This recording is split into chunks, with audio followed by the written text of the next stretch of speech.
use some trick or two.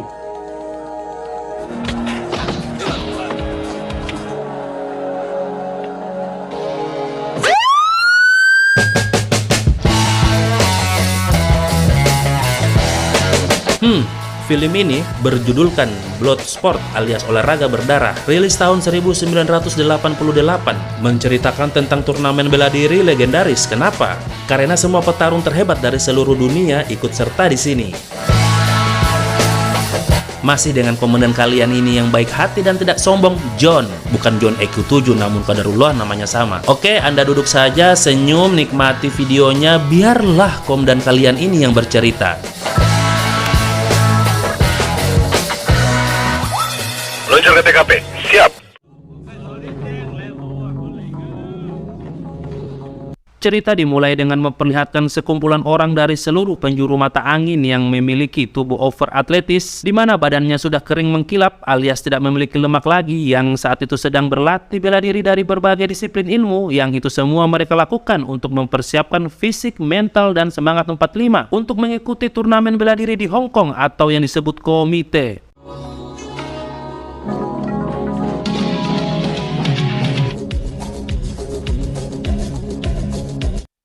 Dan inilah Frank Dux, sekaligus cerita ini akan berfokus padanya, yang mana kita lihat di sini Frank masih muda, sampai-sampai gosip mengatakan ia mirip seperti komandan kalian ini. Dia merupakan kapten Angkatan Darat Amerika, yang mana terlihat dia sedang berlatih. Yang lagi asik berlatih itu datanglah satu tentara yang atas perintah pimpinan Dux dipanggil untuk menghadap. The colonel found out you're going to Hong Kong. He wants to talk to you about What do you mean he disappeared? One minute he was there, next he wasn't. Dux yang mengetahui kesatuannya tidak akan mengizinkan untuk pergi ke turnamen bela diri, tidak mengindahkan perintah tersebut, yang kemudian memilih pergi menengok Simpai alias gurunya yang sedang terbaring sakit, sekaligus berpamitan pergi ke Hong Kong.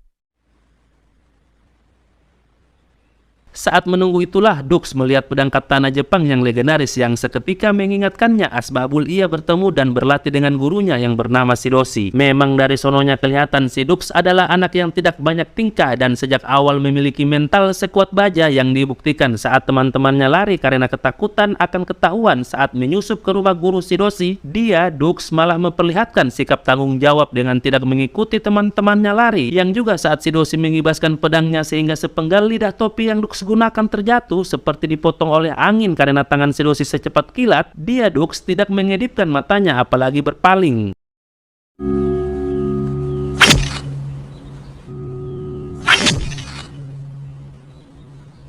Karena keahlian dari sonolah itu, Shidoshi mengajak Dux untuk ikut berlatih bersama anaknya yang bernama Shingo. Walaupun saat mereka dewasa, hal yang tidak diinginkan pun terjadi, yakni Shingo mati di arena saat mengikuti turnamen bela diri, yang itu membuat Dux merasa kehilangan, karena bagi Dux, Shingo walaupun tidak sedara tapi melebihi saudara. Moto Brimob. I'll fight in the Kuma team, make my father proud. Ingo and I were close friends. Saat itu Shidoshi yang merasa terpuruk atas kematian anaknya memutuskan untuk menghentikan latihan bela diri. Namun Dux menolaknya dengan meyakinkan walaupun dia bukan orang Jepang yang seharusnya menjadi pewaris ilmu bela diri dari gurunya itu, namun dia akan menunjukkan bela diri yang ia pelajari kepada dunia persilatan sekaligus mengalahkan musuh-musuhnya. Sang guru yang mendengar itu pun langsung runtuh dan langsung memberikan latihan yang lebih keras kepada Dux sampai ia tidak merasakan apa itu namanya sakit, yang berujung Dux harus menjadi pendekar 212.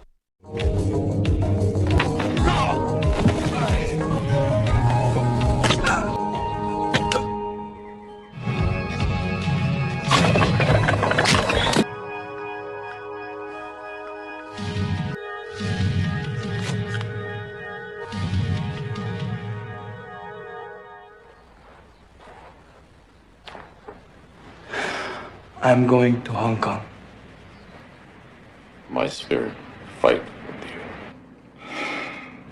Singkat cerita, Dux pun telah sampai di Hong Kong. Yang setiba di hotel, Dux melihat lelaki bernama Roy Jackson yang ia lihat sebelumnya di bus Damri, yang mana saat itu ia tengah bermain dingdong. Jackson yang 2 kali kalah melawan Dux membuatnya kagum, yang akhirnya karena itu mereka berdua menjadi akrab, sama seperti orang perantauan lainnya. Not bad, kid. Name's Ray Jackson. I'm Frank Dukes. Pindah ke belahan bumi lainnya yakni di Amerika, dua orang yang dari penampilannya bisa dibilang seperti dari dinas militer datang ke rumah sang guru Shidoshi atau Tuan Tanaka yang tidak lain bertanya keberadaan Dukes apakah ia pergi ke Hong Kong. Was Frank here recently? If he was going to Hong Kong. Sebab sudah akrab sebelumnya, mereka pun memesan kamar bersama yang tidak lama kemudian datanglah lelaki bernama Lim. Sekaligus ia yang akan menjadi guide bagi Dukes dan Jackson. Karena bahasa Inggrisnya hair, ia salah-salah menyebut nama Dukes yang bila diartikan menjadi... That will make you Frank Dux. Like put up your dukes, right? And don't disqualify by fighting outside the arena. Dari hotel, Lim membawa mereka ke Wallet City alias Kota Tembok, di mana tempat ini orang asing seperti Dukes dan Jackson tidak bisa masuk, kecuali mereka sudah dipilih. Yang bersamaan dengan itu terungkap bahwa turnamen bela diri ini adalah turnamen rahasia, dan izin penyelenggaraannya bukan dari pemerintah, melainkan ke organisasi mafia sangat kejam di zamannya bernama Triad. They are like the mafia, but they're here this time. Setelah beberapa saat terlihat Lim berbicara dengan orang Hong Kong jangkung yang sepertinya Lim sedang berpermisi untuk diantarkan masuk ke satu tempat di mana kita belum tahu tempat apakah itu.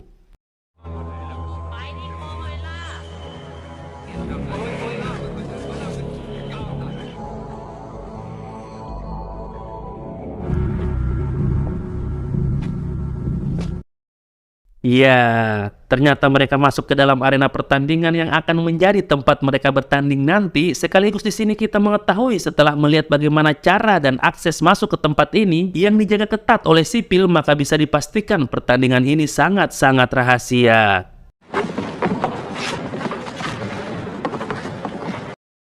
Agar bisa mengikuti turnamen ini, mereka harus menunjukkan undangan ke panitia yang disebut Black Dragon untuk diverifikasi kelayakannya sehingga mereka tidak dianggap pendekar gadungan. Berbeda dengan undangan Jackson, di sini undangan milik Dukes diragukan kebenarannya karena Dukes tidak berperawak seperti orang Jepang, sementara undangannya tertulis mewakili klan Tanaka, yang artinya dia tidak bisa ikut bertanding. Hal itu disanggah habis-habisan oleh Lim, maka panitia yang untuk membuktikan kebenaran Dukes mewakili klan Tanaka, Dukes harus melakukan dim mak atau sentuhan kematian. Kecil itu, bro. Show us the dim mark. Go! 3, 2, 1. Enough, guys. Your invitation. Very good.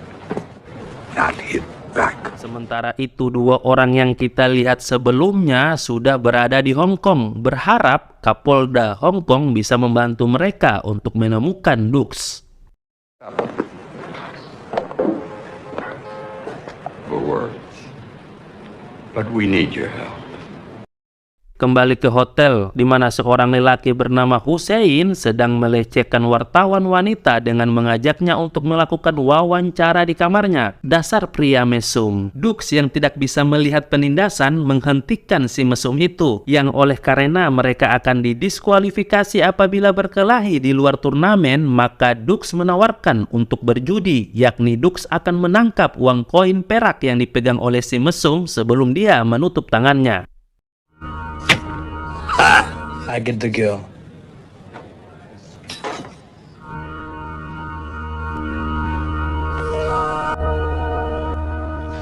Just relax. Ya, sungguh tidak diragukan, bukan hanya berhasil mengambil koinnya, lebih dari itu, koin yang berada di tangan si mesum berganti menjadi koin tembaga, yang sebab itu Dukes dan wartawan menjadi akrab, bahkan besok mereka akan makan malam bersama. You agreed to have dinner with me tomorrow night. Singkat cerita, keesokan harinya di mana turnamen bela diri ini dimulai, Dukes memulainya dengan melakukan pemanasan sebelum berangkat ke arena.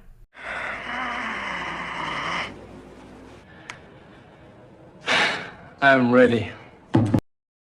Di sini akhirnya kita tahu asbabul nuzul turnamen ini yang telah berusia ratusan tahun, yang digelar setiap 5 tahun sekali, di mana pesertanya adalah para anggota Black Dragon yang disebut juga dengan Kokuryukai, di mana tujuannya untuk mengukur kemampuan dan semangat bertarung sehingga mendapatkan petarung unggul alias sang juara. Kemudian oleh Asosiasi Seni Bela Diri Internasional, turnamen ini di-upgrade sehingga bisa diikuti oleh seluruh pendekar dari seluruh dunia yang dalam waktu 3 hari ke depan yang terkuat akan menjadi pemenang. Kira-kira begitu.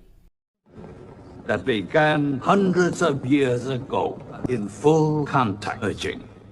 Champion, may the mightiest warrior prevail. Partai pertama pun dimulai, di mana disebutkan untuk menang ada 3 cara, yakni meng-KO-kan musuh, musuh berteriak menyerah, dan melempar musuh keluar arena. Partai ini dimenangkan oleh Swan Paredes.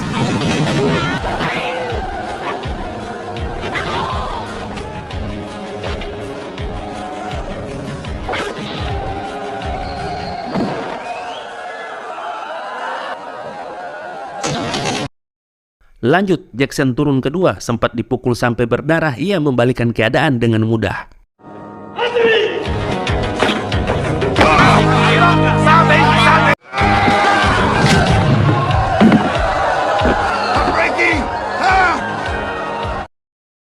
Disusul partai ketiga yang mana semua penonton berteriak nama Chong Li. Napate Rajal, sang juara independen alias juara bertahan dan memegang semua rekor seperti KO tercepat. Bahkan ia tidak segan-segan membunuh lawannya dan benar saja lawannya dikalahkan dengan cut singkat.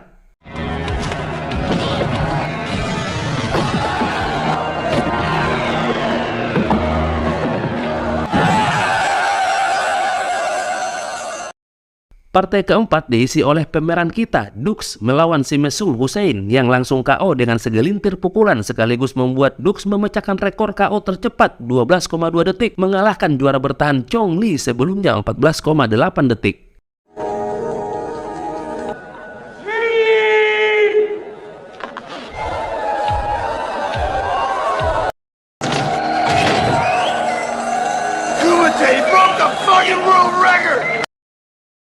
Pertandingan masih dilanjutkan dengan mencetak pemenang-pemenang lainnya, termaksud di sini Chong Li, Jackson, dan Dux masih bertanding yang kedua kalinya dan masing-masing mereka berhasil menang.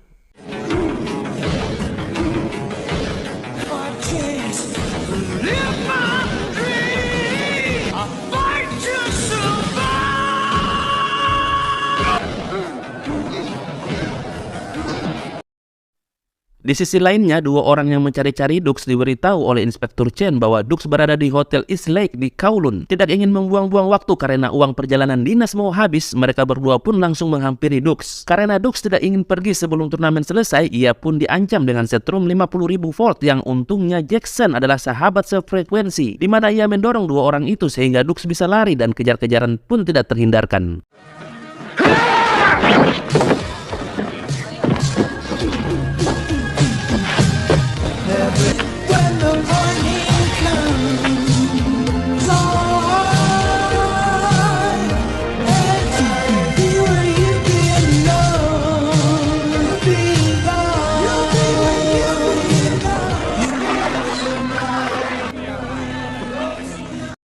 Setelah berhasil lolos dari pengejaran, malamnya Dux makan malam romantis dengan si wartawan. Di sini kita pun akhirnya tahu nama 2 orang sebelumnya, yakni Helmer dan Rollins. Si wartawan yang sangat penasaran mengenai turnamen terus membujuk Dux. Namun, penasaran itu dikalahkan dengan rasa ingin dekatnya 2 hati yang ingin menyatu, sehingga bagi orang-orang barat yang menganggap hubungan intim adalah hal yang biasa terjadi di antara mereka.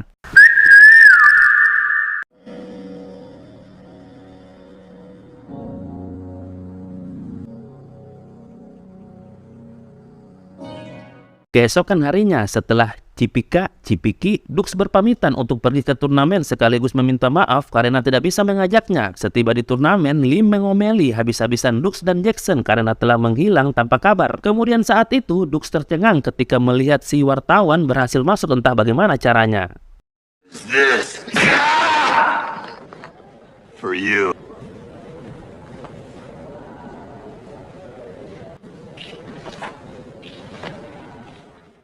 Pertandingan pun dimulai. Dux yang mendapat 4 kali pertandingan dengan mudah mengalahkan lawan-lawannya kecuali yang terakhir. Dux sedikit belepotan karena lawannya raksasa yang setelah pukulan Dux mengenai lato-latonya semuanya pun berakhir.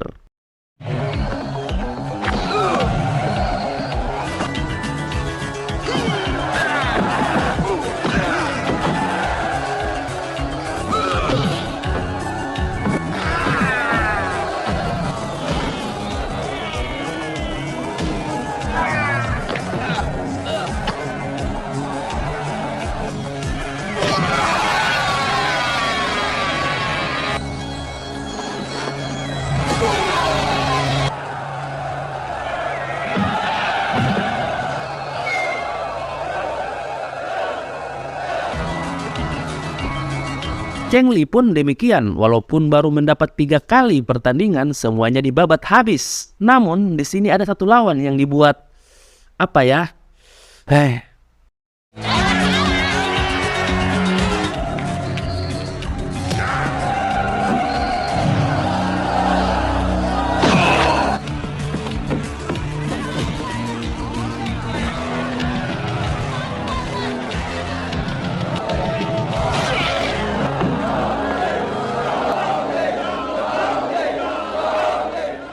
Selain Dux dan Cheng Li, pendekar-pendekar lainnya pun turut bertanding.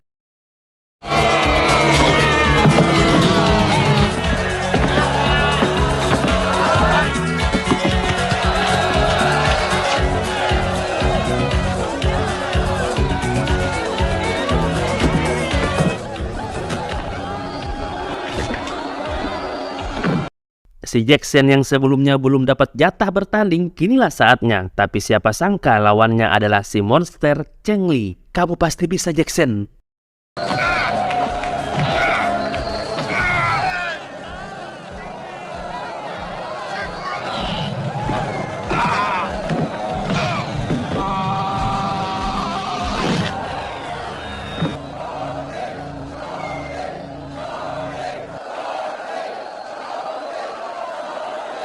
Dan benar saja hal yang kita khawatirkan pun terjadi, di mana Jackson dibuat masuk rumah sakit. Yang untuk menyemangatinya, Dux membisik akan membalaskan dendamnya. Tidak terima Dux akan bernasib sama, si wartawan pun bertengkar dengannya. Sampai-sampai dia melaporkan soal turnamen itu ke polisi. Ya wajar saja, wanita mana yang mampu melihat kekasihnya terluka. Get back at Cheng Li. That's a promise. I just hope you don't end up like Jackson or worse. I have a friend fighting it. I don't want him to get hurt. Who's your friend? Frank Dukes.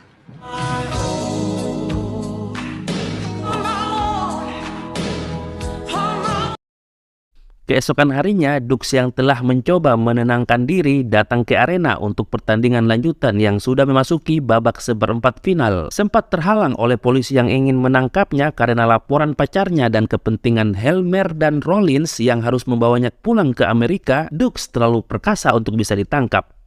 I'll meet you at the airport tomorrow. Finally.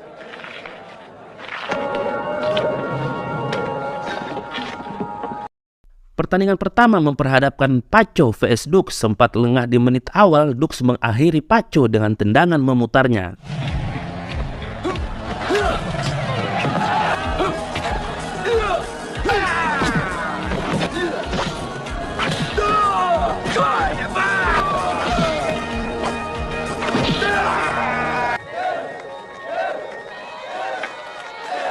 Di pertandingan kedua, Cheng Li melawan Chuan. Di sini lagi-lagi Cheng Li memperlihatkan kebengisannya saat bertarung, di mana kali ini lawannya dikirim ke dunia lain.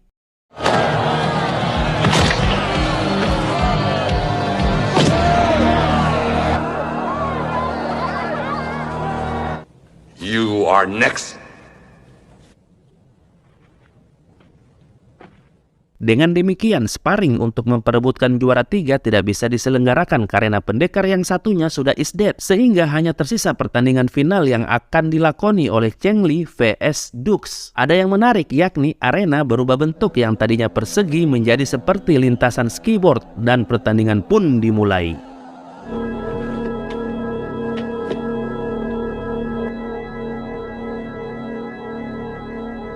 record. Now I break you.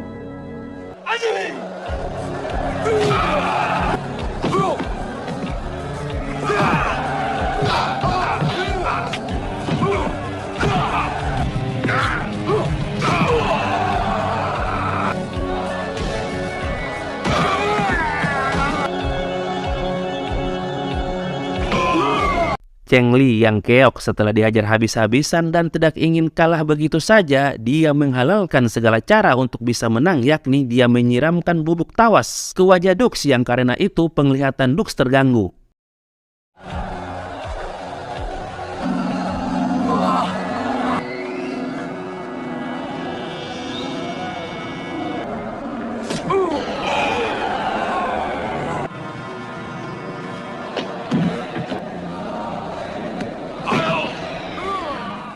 Dux yang saat itu teringat tetuah gurunya bahwa mata kita bisa menipu bro, tapi mata batin tidak pernah akan tertipu. Saat itu langsung bisa mengontrol emosinya, yang dengan begitu Dux bisa menguasai. Bukan hanya itu, bahkan mendominasi jalannya pertandingan.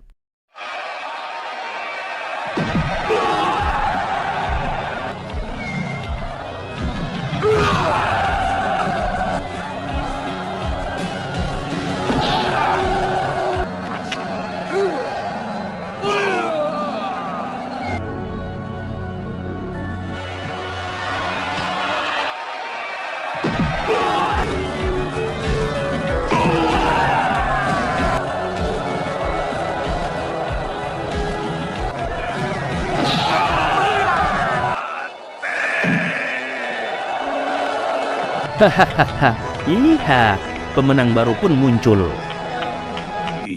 Of the Kokurukai, salute you. This is for you, Shidoshi. You're coming or what? Son of a bitch. Tamat, habis, selesai. Terus? Tidak tahu mau ngomong apa ya. Ini pembuatan film pertama saya. Bahkan sebelum pembuatan channel YouTube, film ini duluan yang saya garap. Terima kasih buat tentu Allah Subhanahu wa Ta'ala. Kemudian jujur saya berterima kasih kepada John IQ 7. Jujur saya tidak munafik, beliau yang menginspirasi lah. Terima kasih banget Bang John IQ 7. Saya merasa kok kayak mirip dengan saya gitu. Artinya saya di sini hobi film, terus kok gaya Bang John itu juga kayak gaya-gaya saya, ceplas-ceplos gitu loh. Makasih Bang. Mudah-mudahan video ini bisa diterima oleh masyarakat luas, bisa menghibur. Saya sebagai abdi negara, jujur, anggota polisi, mohon dukungannya. Kalau ada kritikan, saran yang bisa membantu lebih bagusnya channel atau alur cerita film, tolong dikomentari Bang ya. Oke Bang, demikian. Ya, mungkin berikutnya tidak seperti channel lain yang setiap hari bisa menayangkan film-film baru, karena saya ada kesibukan di kantor. Mungkin setiap 5 hari atau 1 minggu sekali lah. Mohon maafnya Bang, apalagi ini mau musim kampanye, jadi mungkin ketika waktu lowong saja bisa edit-edit. Di KineMaster HP bisa dibawa kemana-mana, edit di mana-mana tanpa batas ruang dan waktu. Oke, terima kasih. Assalamualaikum warahmatullahi wabarakatuh.